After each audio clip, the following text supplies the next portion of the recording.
Beginning in October, the Army plans to station an active unit inside the United States for the first time to serve as an on-call federal response in times of emergency. The 3rd Infantry Division's 1st Brigade Combat Team has spent 35 of the last 60 months in Iraq, but now the unit's training for domestic operations. The unit will soon be under the day-to-day control of U.S. Army North, the Army service component of Northern Command. The Army Times reports this new mission marks the first time an active unit has been given a dedicated assignment to Northern Command. The paper says the Army unit may be called upon to help with civil unrest and crowd control. The soldiers are learning to use so-called non-lethal weapons designed to subdue unruly or dangerous individuals and crowds.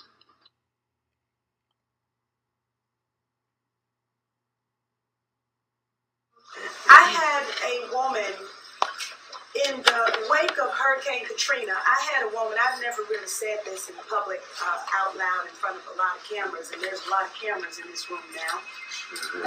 But I had a mother to call me because her son had a very gruesome test.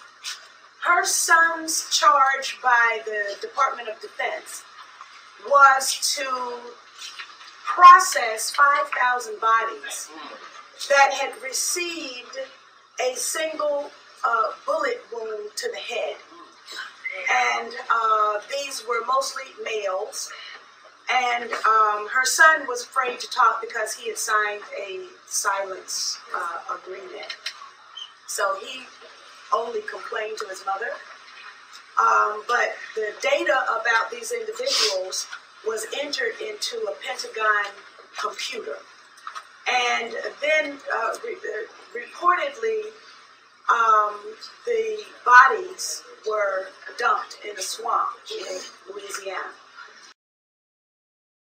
Lady from Ohio, the only way they can pass this bill is by creating and sustaining a panic atmosphere. That atmosphere is not justified. Many of us were told in private conversations that if we voted against this bill on Monday, that the sky would fall, the market would drop 2,000 or 3,000 points the first day, another couple thousand the second day, and a few members were even told that there would be martial law in America if we voted no. That's what I call fear-mongering. Unjustified. Proven wrong.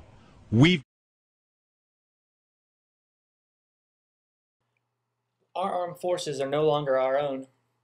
Our military has been hijacked, stolen away by Madison Avenue and the Wall Street bankers.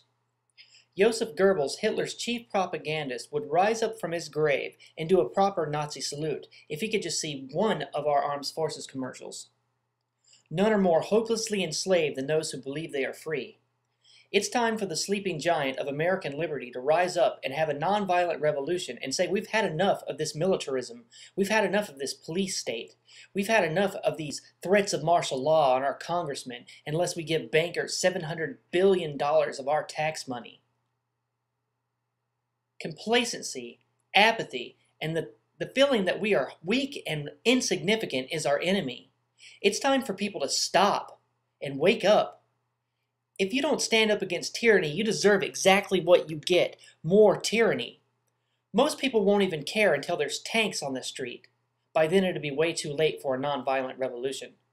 I call for all free-spirited individuals to rise up and do something. I don't care what it is. Just do one little thing.